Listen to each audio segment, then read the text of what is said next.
Welcome back, my dear students. Welcome back to my online contract and account subject.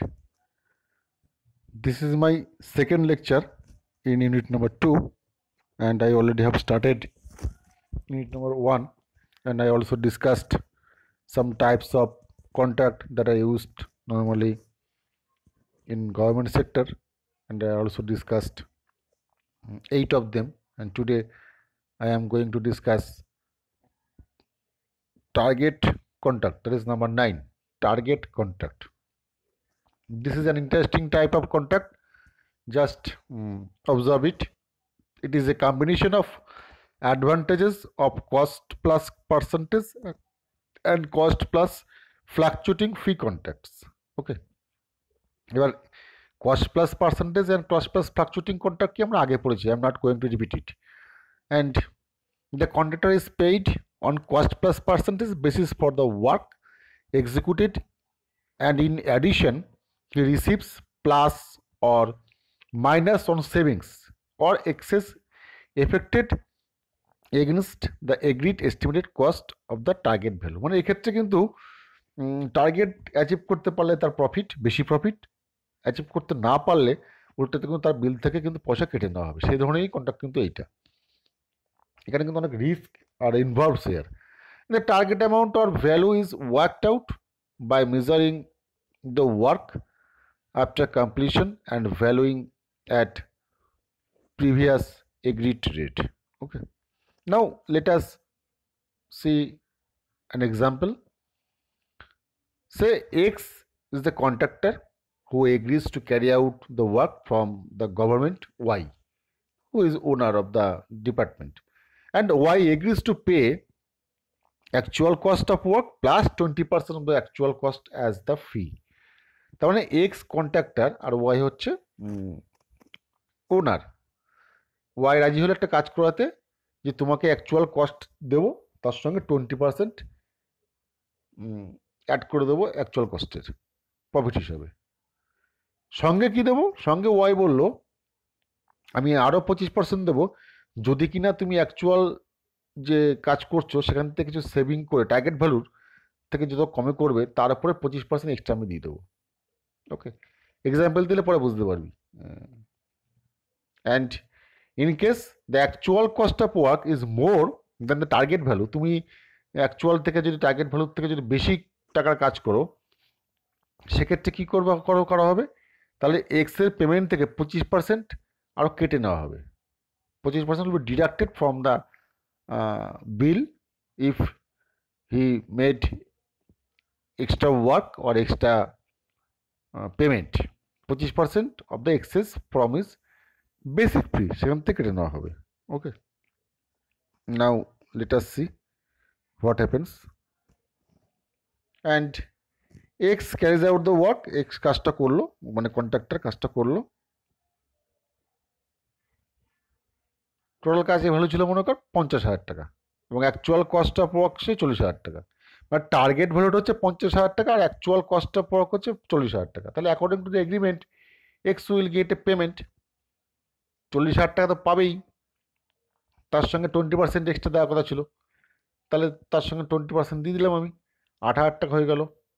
আর যেহেতু 10,000 টাকা কমে savings করেছে, মানে টার্গেট ভ্যালু ছিল 50,000 আর ও কাজ অ্যাকচুয়াল কস্ট ছিল 40,000, তাহলে 40,000-এর মধ্যে কাজটা কমপ্লিট করে দিয়েছ, তাহলে 40,000 তো পাচ্ছেই, সঙ্গে কি পাচ্ছে? 40,000-এর 20% 8,000 টাকা প্লাস 10,000 টাকা সেভ করেছে, মানে 50 মাইনাস 40 গেলে 10,000, তার উপরে বলা ছিল 25% এক্সট্রা দেওয়া হবে, তাহলে 2,500 টাকা থেকে এক্সট্রা দেওয়া হলো। টোটাল ফি হলো 10,500, right? And if the contractor has not used his organizational skill and experienced knowledge and complete the work at the cost of 50,000, then X would have got কত? 20%। মানে প্রফিটের না হচ্ছে কস্ট প্লাস 20% ছিল, তাহলে অ্যাকচুয়াল কস্ট 50,000, তার সঙ্গে 20% 10,000, টোটালটাও এটা পেতো, তার 10,000 টাকা শুধু এক্সট্রা পেতো। Okay, and if the contractor is careless and due to his inefficiency, okay, তাহলে কত পেতো সে? যদি সে কেয়ারফুল না হতো, ধর 60,000 টাকার 20%, 12,000 টাকা, সেখান থেকে আবার আর 25% ডিডাকশন করা ছিল, যেহেতু বলা ছিল 25% এক্সট্রা কেটে নেওয়া হবে তার বিল থেকে, তাহলে 9,500 টাকা। তাহলে from the above example it is clearly we can see that there is an encouragement in this type of contract to use the skill and experience wherein মানে আমাকে কম টাকার মধ্যে কাজটা তুলে দিতে বললে আমি এক্সট্রা বেনিফিট পাবো, আর বেশি টাকার মধ্যে করলে বরঞ্চ আমার উল্টো আমার কাছ থেকে কেটে নেওয়া হবে বিল থেকে। Okay, at the same time there is a deduction in fees for the contractor due to his negligence. Okay, next negotiated contract. Negotiated মানে হচ্ছে যেটা বাংলায় করলে হয় দর কষাকষি, এটা আমরা যেটা বাজার করতে গিয়ে মানে নেগোশিয়েট করে থাকি। When a contract is given by negotiation, it is known as negotiated contract. In such contract, there is no open competition and the owner negotiates with selected contractors after studying their previous experience and reputation. এবার এদেরকে choice করা হয় আগে এই ধরনের কাজ করেছে কিনা, তাদের এক্সপিরিয়েন্স রয়েছে কিনা সেই ভিত্তি করে কিন্তু করা হয়। ওকে, and there are less chances of dispute because competition is restricted to a limited person. যেহেতু এই ধরনের কাজে বেশি লোক আসে না, সেক্ষেত্রে কম্পিটিশন হওয়ার সম্ভাবনা কম এবং ডিসপিউট হওয়ার সম্ভাবনা কম। Such contracts are not suitable for PWD, but in special cases when the time of completion is of prime importance, then it can be adopted by PWD.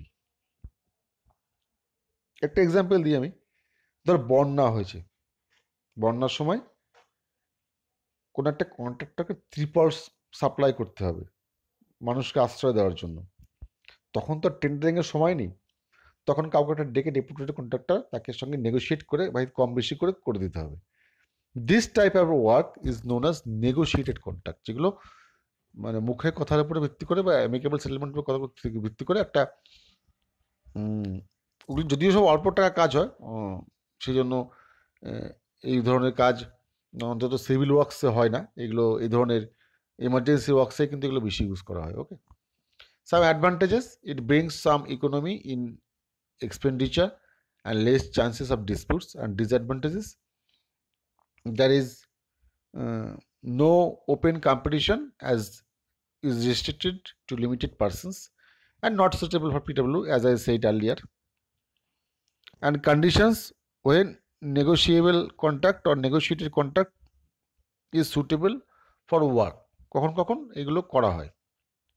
It is suitable when tender is not called for contract, যখন tender করা হয় না, and the work is given to contractor by mutual negotiation between parties but within selected contractor after studying their previous record. ওকে, এগুলো previous record দেখে বা previous তাদের কাজের experience দেখে, রেপুটেশন দেখে কিন্তু ঠিক করা হয় by negotiation. And this type of contract is suitable war time is important, যেখানে খুব ইমার্জেন্সি কাজ করতে হবে সেসব ক্ষেত্রে কিন্তু আমরা এগুলো করবো। And this type of contract is suitable where work has to complete short notice. Okay, যেখানে আমাদের খুব তাড়াতাড়ি কাজ শেষ করতে হবে সেখানে কিন্তু এগুলো আমরা ইউজ করবো। Okay, and next will start classification of contractors and registration of contractor.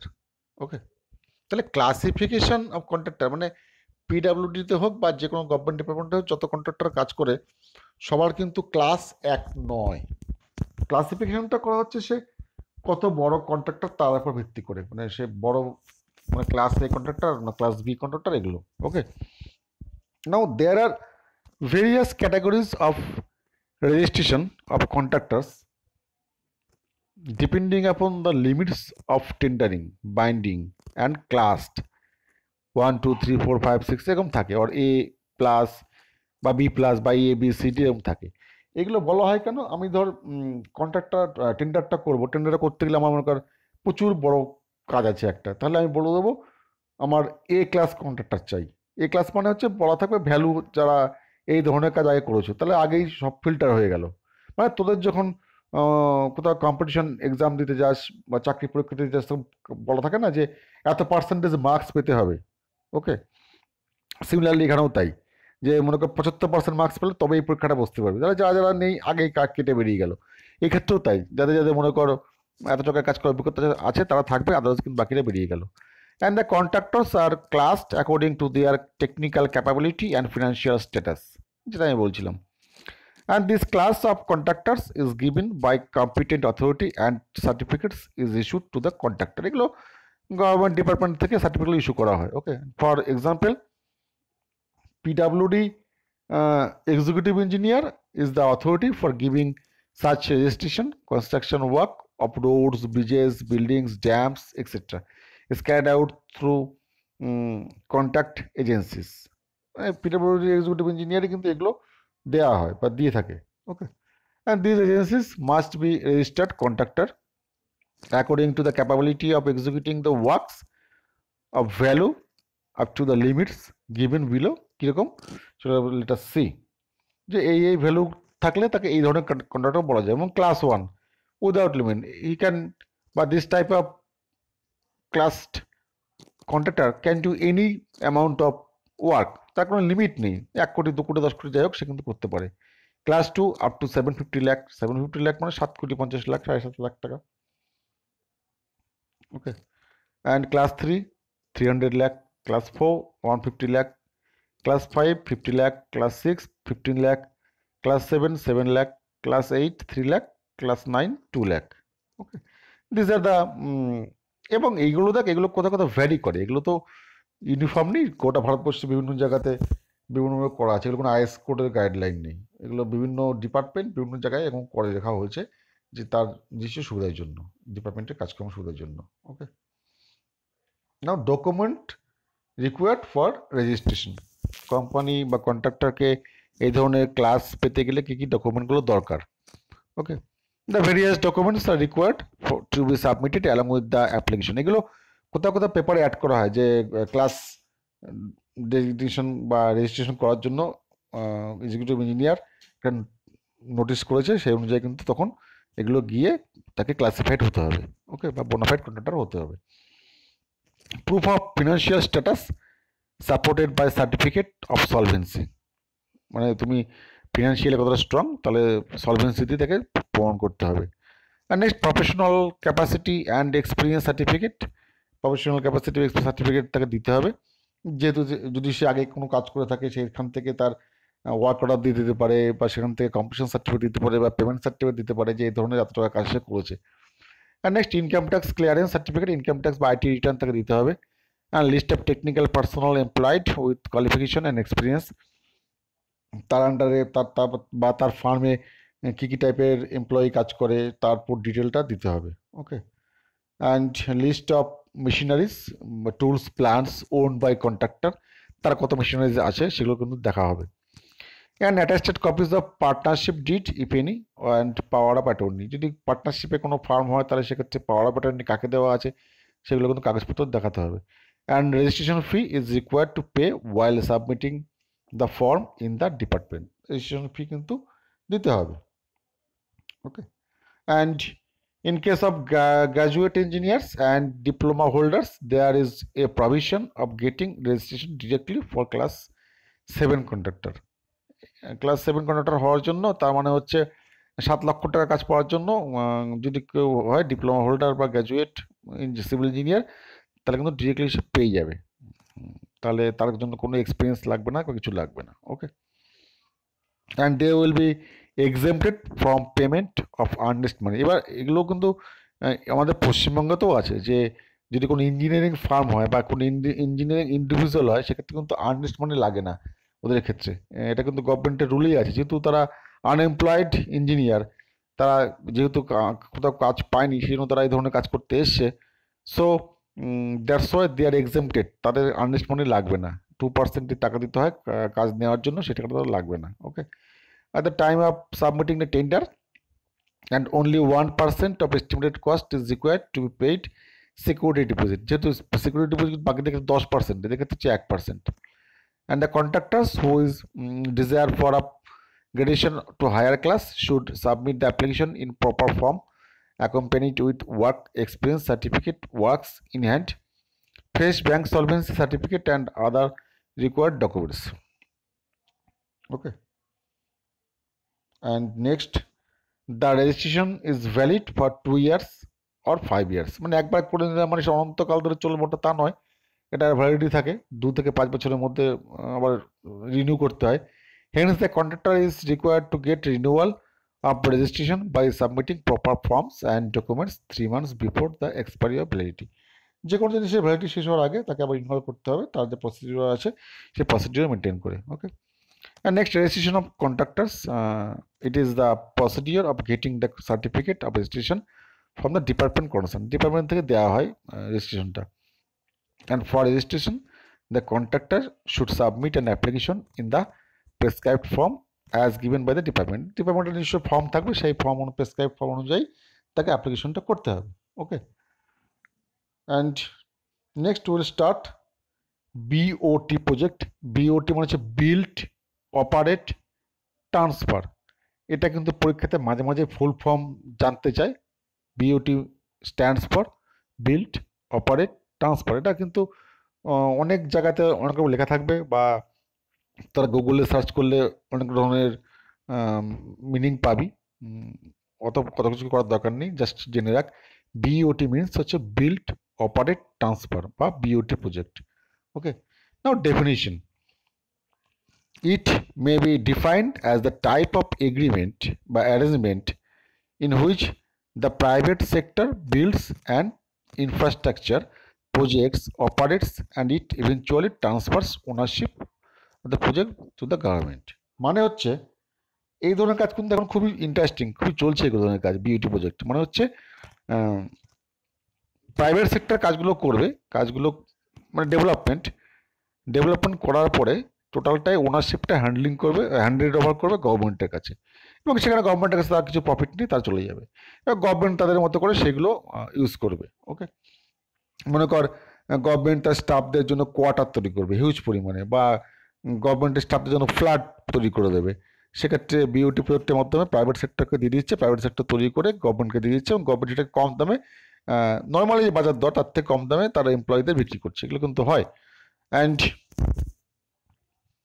In many instances, অনেক ঘটনা আছে বা অনেক সাক্ষী আছে, সেগুলো কী হয়, the government becomes the farm only customers and promises to purchase at least a predetermined amount of the project's output. Government আগের থেকে বলা থাকে যে আমি এইভাবে কিনবো, সেইভাবে কিন্তু কাজগুলো করে, এবং সেইভাবে কিন্তু গভর্নমেন্টকে তারা টাকা নিয়ে চলে যায়। অ্যান্ড গভর্নমেন্ট তারপর ওগুলো নিয়ে তার এমপ্লয়ীদের কাছে বিক্রি করুক বা তার অন্য কোনো কাজে লাগে, সেগুলো করে।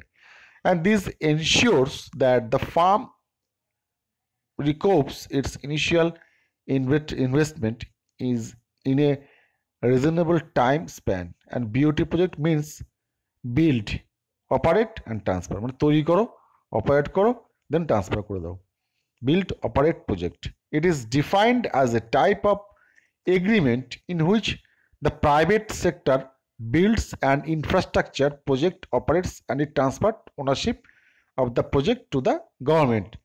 It is also known as PPP model. এটা তোরা শুনে থাকবি, PPP মডেল মানে হচ্ছে পাবলিক প্রাইভেট পার্টনারশিপ। এটা কিন্তু প্রকৃত থাকে। পিপিপি মানে কি, পাবলিক প্রাইভেট পার্টনারশিপ। এটা হচ্ছে বিওটি প্রজেক্ট, মানে বিওটি এইভাবেই চলে। পাবলিক তৈরি করলো, পাবলিক প্রপার্টি বা তারা নিজস্ব ভাবে বিল্ডিং তৈরি করলো, বা যে কোনো স্ট্রাকচারই হোক তারা তৈরি করলো, করে সেগুলো অপারেট করে তারা গভর্নমেন্টকে হ্যান্ডেড ওভার করে দিল। Okay, now let us see an example.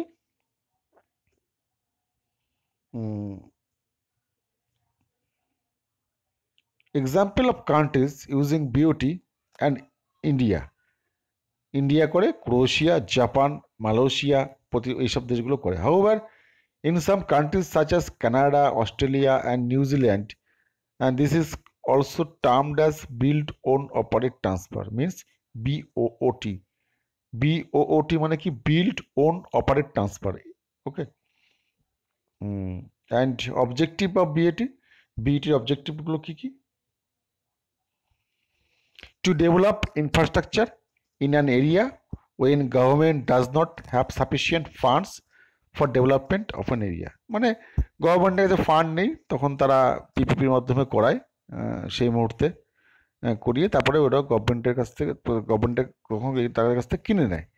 And to construct facilities like good roads, water supply schemes, bridges, express highway in partnership with the private sector. সেক্ষেত্রে কি হয়, সেক্ষেত্রে মনে কর ধর প্রাইভেট সেক্টরকে বললো আমার এই কাজটা করে দাও। এবার গভর্নমেন্টের কাছে সবসময় ফান্ড নাও থাকতে পারে, কিন্তু এই উন্নয়নমূলক কাজকর্ম করাগুলো গভর্নমেন্টের জরুরি, কারণ তারা দায়বদ্ধ পাবলিকের কাছে, তারা তারা সবাই হচ্ছে কিন্তু পাবলিকের রিপ্রেজেন্টেটিভ। ওকে, তাহলে তারা উন্নয়নটাও করতে চায় এবং তাদের পয়সাও সেভ করতে চায়। সেক্ষেত্রে কী করলো, তারা কিন্তু পিপিপি মডেলে চলে গেল।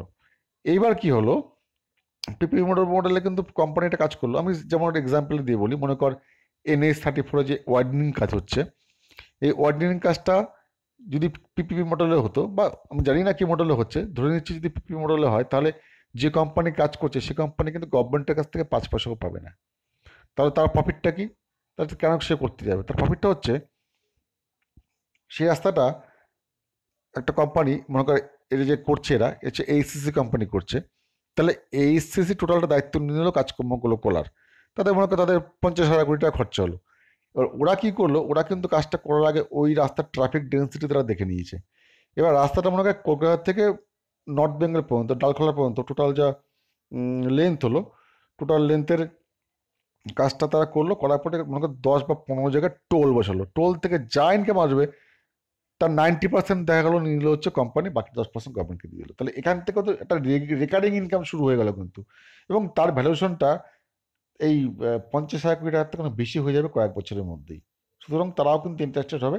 গভর্নমেন্টের লাভ কি, গভর্নমেন্টকে একটা টাকাও না দিয়ে পুরো কাজটা রাস্তা তৈরি হয়ে গেলো গভর্নমেন্টের। ওকে, এইভাবে তারা কাজটা করে নিল। And objective to develop infrastructure in area when government does not have money. Okay, টাকা পয়সা যখন থাকে না তখন কিন্তু এগুলো করে। And next, scope of BOT. Now, there is a need of developing a good network of roads, highways, bridges, railways, low-cost housing to provide facility to public. All this development by government department is not possible due to the paucity of funds, মানে বা scarcity of funds, বা টাকা পয়সা নেই, সবসময় করা সম্ভব না। These developments can be done with the PPP model, মানে পাবলিক প্রাইভেট পার্টনারশিপ, এই মডেলে কিন্তু করা যায়। Now advantages of BOT। Fast development of infrastructure is possible, কারণ এই ধরনের কাজগুলো কোম্পানিকে যদি BOT প্রজেক্ট দিয়ে দেওয়া হয়, তারা ইন্টারেস্টের সহিত খুব তাড়াতাড়ি কাজটা করবে, কারণ করতে বলতে তাদের তো ইনকাম শুরু হয়ে যাবে, সেই জন্য তারা তাড়াতাড়ি করে। And public gets facility. But এদের একটা কথা চিন্তা করবি যে এরা পিপি মডেলের কাজ করতে পারে। ধর আমি 34-এর কথা বলি, এই আমাদের কলকাতা থেকে অনেক জায়গায় ডিসপিউট আছে। কিরকম ডিসপিউট? ল্যান্ড অ্যাকুইজিশনটা কিন্তু এরা করতে পারে না। কোনো প্রাইভেট কোম্পানি ল্যান্ড অ্যাকুইজিশন করতে পারবেন। ল্যান্ড অ্যাকুইজিশন করতে হলে কিন্তু গভর্নমেন্টকেই করতে হবে। ওকে, কারণ গভর্নমেন্টের যেটা ক্ষমতা আছে, এদের সেই অনেক ক্ষমতাগুলো নেই, এদের লিমিটেশন আছে। পাবলিকের কাছে গভর্নমেন্ট দায়বদ্ধ, কিন্তু পাবলিকের কাছে এরা দায়বদ্ধ নয়। ওকে, পাবলিক গভর্নমেন্ট অনেক কিছু বলতে পারে, কিন্তু পুরো প্রাইভেট কোম্পানির লোকেরা পাবলিককে কিছু বলতে পারবে না। সুতরাং এদের অনেক লিমিটেশনও আছে। Next, on completion of project, the expenditure incurred will be collected by a toll, and this amount is used for maintenance of project, যেটা আমি একটু আগে বলছিলাম। ওদের সঙ্গে কন্ট্রাক্টে থাকে যে 20 বছরের জন্য এই রাস্তায় টোল আমার, মেনটেন্যান্সও আমি করব। কারণ ওরা ভালো সার্ভিস দিচ্ছে সেই জন্য টোল ভরাচ্ছে ওরা। মানে রাস্তা এমন না যে খারাপ রাস্তা ইউজ করিয়ে সেখানে টোল বসিয়ে তার টাকা ইনকাম করতে, তার না ব্যাপারটা। রাস্তা সবসময় ভালো থাকবে, এটার বেসিসেই প্রতিটা গাড়ির কাছ থেকে তারা টোল নেবে। Okay, and quality of work is good since public private partnership is there for construction of project. Quality তো ভালো হবে, কারণ তাদের নিজস্ব একটা ভেন্টেড, তাদের একটা ইন্টারেস্ট রয়েছে যে রাস্তা ভালো থাকলে তাদের গাড়ি বেশি চলবে, তাদের আর্নিং ভালো হবে, এগুলো কিন্তু হয়ে থাকে। নাও সাম ডিসঅ্যাডভান্টেজেস। প্রবলেম কী হয়? প্রবলেম অন ল্যান্ড অ্যাকুইজিশন, যেটা আমি একটু বলছিলাম, ল্যান্ড অ্যাকুইজিশন কিন্তু এটা করতে পারে না। Okay, problem on land acquisitions are major concern for the delaying of BOT projects. একদম বাস্তব কথা। আমাদের এদিকে NH-34 যে ওয়ার্ডিং কাজ চলছে, এদিকে বহু জায়গাতে, এখন বহু বাজারের উপর থেকে এখানে রাস্তাগুলো যাচ্ছে, সেখান থেকে এখনো বাজারগুলো তুলতে পারেনি, যার জন্য কাজ আটকে আছে। তো এই ধরনের সমস্যাগুলো হয়, যেহেতু এরা ডিরেক্টলি তুলতে পারে না গভর্নমেন্টের কাছে ছাড়া। এবার গভর্নমেন্ট সবসময় চায় না যে পাবলিককে রাগিয়ে কিছু করতে চায় না, কারণ তাদের ভোটের ব্যাপার থাকে, কারণ পাবলিক রেগে গেলে ভোট দেবে না। This is the main reason of delaying works. Okay. And public section may have monopoly in operating the project. এবার অনেকে দাবি করতে পারে না আমার জায়গা আমি ছাড়বো না, কেস কামানি করে দিল বা এরকম হতে পারে। এবার বলে দিল আমার জায়গার দাম এত, এবার গভর্নমেন্ট তো তা দেবে না বা এরা তা দেবে না, জায়গার দাম এরা ঠিক করে দেবে বা গভর্নমেন্ট ঠিক করে দেবে, সেই দামে বিক্রি করতে হবে, তার বেশি দামে তারা দিতে পারবে না। And toll to be collected by private financing body may be revised every year, which may be an extra burden on public. এটা হতে পারে, যেহেতু ওই জন্য আমাদের তো মনে হয় যখন আমরা রাস্তাতে চলাচল করি যতবার গাড়ি যাচ্ছে, সে গভর্নমেন্ট গাড়ি হলেও তারা ছাড়ে না, গভর্নমেন্ট গাড়িকেও কিন্তু টোল দিতে হয়। কিছু কিছু জায়গাতে টোল ছাড়া আছে, যেমন নেভির লোকেরা বা এমপি এমএলএ এই ধরনের মিনিস্টার এরা গেলে একমাত্র ছাড় হয়, বাকি কেউ নিয়ে গেলে ছাড় দেবে না, সরি, সবাইকেই টোল দিতে হবে। ওকে। And private builder may not maintain in good condition, and government or public may have to take the help of court of law. এগুলোর প্রবলেমগুলো আসতে পারে। এক্সাম্পল, কোন কোন কাজগুলো হচ্ছে পিপিপি মডেলে: Mumbai Pune expressway, Baroda Ahmedabad highway NH8, Nagpur express highway NH50, এগুলো কিন্তু সব বিওটি প্রজেক্টে করা। And nature of agreement of BOT, কী ধরনের এগ্রিমেন্টগুলো হয়। while implementing a road project through private sector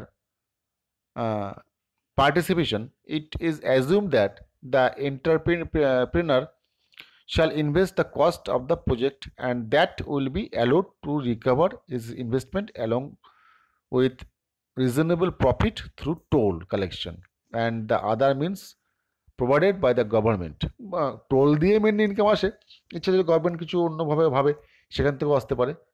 following procedure is adapted while taking up the project through PPP model. কী কী সেগুলো: before taking up the project through private sector participation is feasibility is ascertained. Generally, a project which can be returned beyond 20% shall be deemed to be feasible for taking up through private sector participation, and for major and complicated projects a consultant shall be appointed. Consultant মানে third party, যেখানে কোনো সমস্যা থাকে বা dispute থাকে সেখানে third party employ করে কাজটা কিন্তু করা হয়। and for other projects feasibility will be checked in hours by public works department, PWD থাকতে পারে এর সঙ্গে যুক্ত, according to the feasibility report and the recommendation therein the project shall be prepared and taken up for implementation. Okay. And once the feasibility of any project to be taken up with PPP by private sector participation is established, fairly detailed plan and estimates and details of state government participation. মানে যখন টাকা কাজটা হাতে নিল তারপরে তারা detail এস্টিমেটটা করে with the consent of the government departments of that state, okay, and additional facilities to be given to the entrepreneur will be worked out and detailed proposal will be prepared. তারপরে detail প্রপোজালটা তৈরি করা হবে। and for projects costing more than 50 crores approval of state cabinet committee will be necessary. যদি কোনো প্রজেক্টের estimated value 50 কোটি টাকার উপর হয় সেক্ষেত্রে কিন্তু স্টেট যে ক্যাবিনেট থাকে বা মন্ত্রিসভা সেখানে কিন্তু পাস করতে হবে বা অনুমোদন নিতে হবে। This is the procedure. and before taking up any project through private sector participation, prior permission of some department of states as well as central government has to be obtained. যেমন project costing more than 50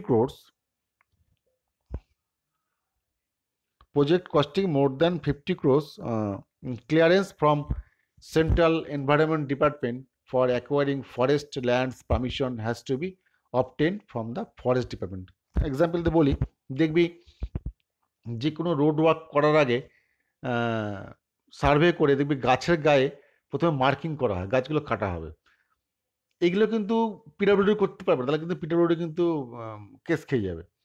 এগুলো করতে গেলে বন দপ্তরে কিন্তু হাত লাগাতে হবে, বন দপ্তর ছাড়া গাছ কিন্তু কেউ কাটতে পারে না। যে কোনো গাছ যদি 300 মিলিমিটার থেকে বেশি ডায়ার হয়ে যায়, diameter more than 300 millimetre and more, সেটা কাটতে গেলে কিন্তু পাবলিকেরও বন দপ্তরের পারমিশন লাগবে। গাছ কাটা কিন্তু আইনত দণ্ডনীয় অপরাধ। মোর দ্যান 300 ডায়ামিটার গাছ you cannot fell directly without permission from forestry department. Okay, so these and such other permissions will be obtained by the government of West Bengal হতে পারে বা বাইরে কোনো স্টেট থাকলে Maharashtra, Gujarat, what ever it may be. Okay, and the land required for the project will be acquired by the government and its cost, যে ল্যান্ডগুলো দরকার প্রজেক্টের জন্য সেগুলো কিন্তু গভর্নমেন্টকেই নিতে হবে। যে স্টেটে কাজ হচ্ছে, এমন ওয়েস্ট বেঙ্গল কাজ হলে গভর্নমেন্ট অফ ওয়েস্ট বেঙ্গল তার পারমিশন দেবে, মহারাষ্ট্রে কাজ হলে তো গভর্নমেন্ট অফ মহারাষ্ট্র তার কাজগুলো জমিগুলো দেবে। After marking the project alignment lands will be acquired after giving the proper compensation, মানে ক্ষতিপূরণ দিয়ে কিন্তু ল্যান্ডগুলো নেওয়া হয়, এমন না যে কাগজ থেকে কেড়ে নিয়ে নেওয়া হলো তা কিন্তু জমি আন্দোলন হয়ে যাবে বা অনেক ধরনের বড় বড় আন্দোলন হয়ে যাবে। তাতেই কম্পেনসেশন করার পরেও কত ধরনের প্রবলেমগুলো আসে, সেগুলো কিন্তু মাথায় রেখে কাজ করতে হবে। Okay, and the land required for the project will be acquired by government of that state আর কি। After making the project alignment lands will be acquired after giving proper compensation. অবশ্যই ক্ষতিপূরণ না দিয়ে কিন্তু কারো কাছ থেকে একটু জমি নেওয়া যাবে না বা জমি নেওয়া হবে না। And last, all the required land will be taken over by public works department and therefore the purpose of the project it will be handed over to the entrepreneur on lease। প্রথমে PWD জমিগুলো public কাছ থেকে নিয়ে নিল by mutual understanding আর amicable settlement, compensation দিয়ে অবশ্য government নিল। নেওয়ার পরে টোটাল জায়গাগুলো যে পিপিপি মডেলে যারা এসছে, পাবলিক প্রাইভেট পার্টনারশিপের মডেলে যারা কাজ করতে এসছে এন্টারপ্রেনিয়ররা, তাদেরকে হ্যান্ড ওভার করা হবে। তো then they should start the work. So students, this is the way how BOT projects is operate, কীভাবে কাজগুলো করা হয় সেগুলো আমরা জানলাম। And with this we have completed unit number 2, and in my next video I will start unit number 3. Okay, and thank you students, I think you have enjoyed this lesson. If you have any problem then you can contact me. Thank you again for watching my video.